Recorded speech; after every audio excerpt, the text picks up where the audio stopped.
আসসালামু আলাইকুম, কেমন আছেন আপনারা? আজকে চলে এসেছি খালেক সাহেবের তেল পাম্পের পাশে সিরাজ ভাইয়ের চার দোকানে। আর সিরাজ ভাইয়ের চার দোকানে আসলে কিন্তু এখানে একটা বিরাট গানের অনুষ্ঠান করা হয়েছে।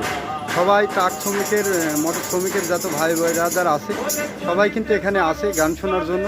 তো এর মাঝে কিন্তু আমাদের ভেড়ামারার সাংবাদিক লিটন সাংবাদিকও কিন্তু চলে এসেছে।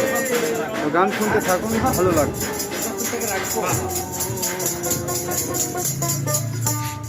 আগের বাহাদুরি এখন গেল কই, গেল কই।